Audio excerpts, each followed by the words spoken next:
kangen sama apa kampung halaman, apalagi yang memang udah lama nggak pulang, biasanya pasti sedih ya. Apalagi yang sudah terlanjur beli tiket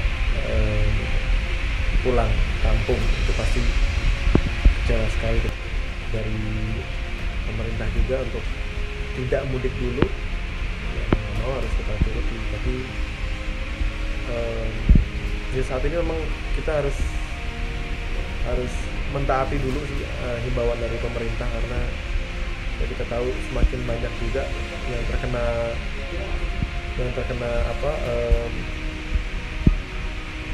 dampak corona ini cukup banyak, bahkan terus bertambah. Jadi menurut saya di masa seperti sekarang ini sangat berbahaya sekali kalau sampai mau pulang kampung gitu, karena kita nggak tahu kita ini bawa virus atau enggak, atau di kampungnya justru udah ada yang tertular atau belum. Jadi mendingan tetap aja di wilayah masing-masing.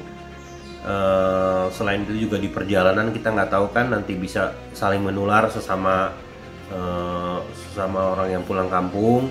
Perantau yang ada di Jakarta yang tidak diperbolehkan mudik, menurut saya itu memang untuk pencegahan. Karena kalau mobilitas orang luar itu tidak bisa dipantau dan dengan sangat bebas dilakukan, maka akan sulit melindungi warga. Nah, istri saya kemarin juga sempat tanya, jadi gimana ini, kita balik ke Sampit atau gimana? Tapi penerbangan nggak ada, terus kapal juga nggak ada. Ya mau gimana?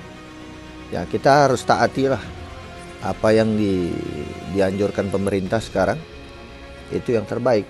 Ini keadaan yang sangat menyedihkan sekali dan semua orang juga susah gitu.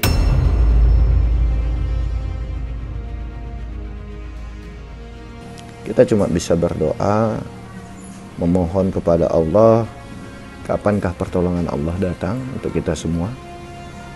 Cuman bisa itu. Masalah mudik atau nggak mudik itu nggak penting, tapi yang paling penting adalah semoga Allah rubah keadaan ini semua, karena Allah Maha membolak-balikkan keadaan semua.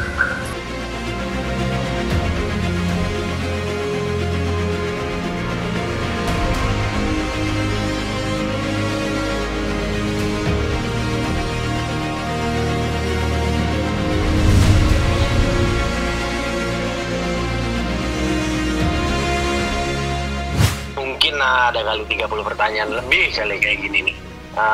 Terakhir kapan sih umroh, Jepang, apa gitu, apa luar negeri gitu.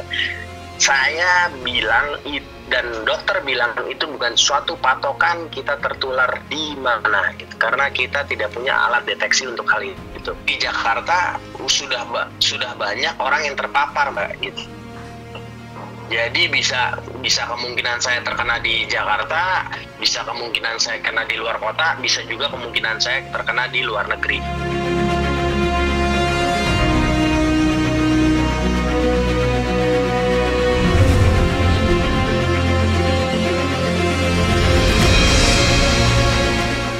Saya tetap manusia biasa, saya juga tetap ada hal-hal yang kayak kondisi saya shock, awal saya tahu saya lemah, saya gimana, tapi dokter selalu mengingatkan kepada saya bahwa yang membuat imun kita naik adalah kita itu happy, bahagia, optimis, dan semangat gitu.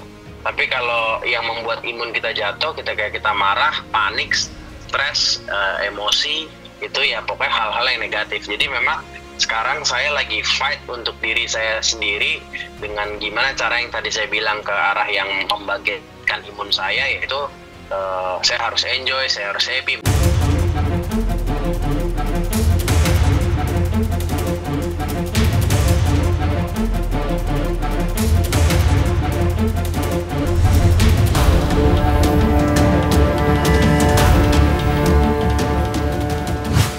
Sekitar 2-3 hari kemarin sih ada kayak batuk ya, mungkin batuk karena nggak tahu makan kerupuk atau apa ya, jadi gatal terus akhirnya batuk ya. Tapi ada mungkin karena banyak yang bilang saya, bukan banyak yang bilang, memang saya sendiri juga sadarin bahwa saya terpapar COVID-19, akhirnya sugesti itu jadi muncul yang namanya namanya psikosomatis atau apa gitu. Pokoknya sinyal-sinyal yang kata orang psikolog bilang bahwa sinyal itu muncul karena kita merasa diri kita atau enggak kita takut dengan hal corona, COVID-19, akhirnya tiba-tiba mendadak gatal. Tapi sih nggak tahu ini gatal benar, batuk atau apa, kayak cuma flu aja deh.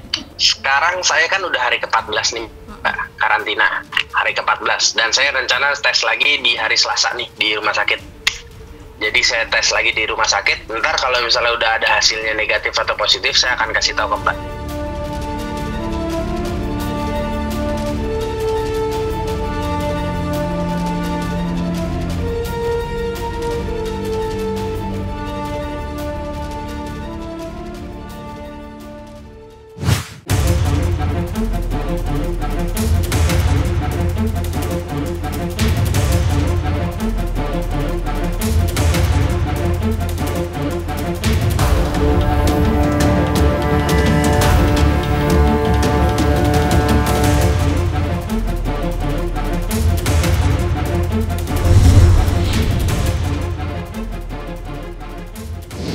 Mengenai video yang viral itu ya, yang ada orang pakai baju hazmat lalu dia belanja di swalayan pakai pakaian lengkap semua. Mungkin mereka itu kurang pengetahuan, jadi kurang edukasi. Bagaimana sih sebenarnya cara penyakit ini menular dan sebenarnya kapan sih perlu pakai itu?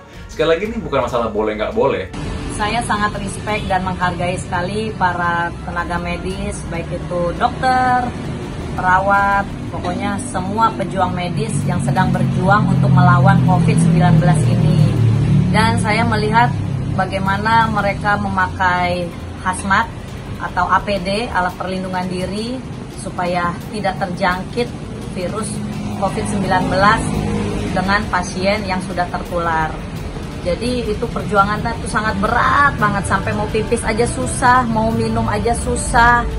Jadi buat kamu, jangan asal membeli APD untuk kepentingan kamu sendiri. Sekarang rumah sakit sangat jarang sekali mendapatkan APD atau alat perlindungan diri karena sudah habis diborong oleh masyarakat umum gitu.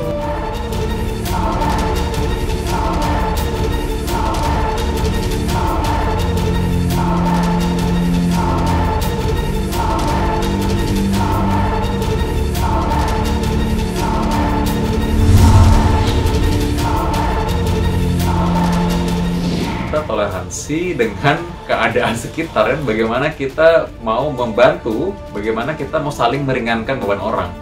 Coba pernah nggak sih bayangin kalau satu orang petugas kesehatan itu dia merawat orang yang tertular COVID-19, lalu dia tidak pakai proteksi yang proper.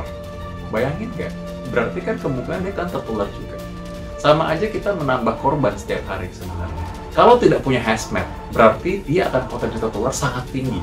Tapi ke orang tadi yang pakai pakaian hazmat tidak pada tempatnya, ini merugikan. Karena merugikan apa? Merugikan secara keseluruhan bagaimana kita sedang berusaha keras untuk mengatasi masalah pandemi COVID ini.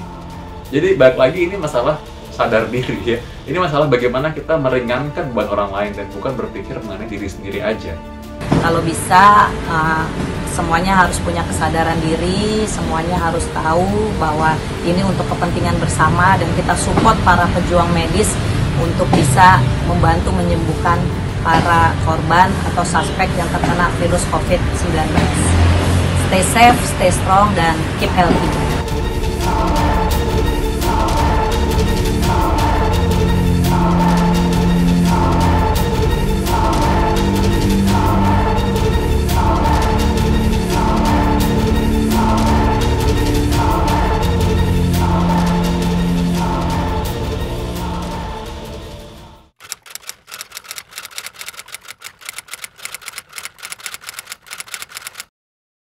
Jadi jangan lupa untuk subscribe Cumi Cumi.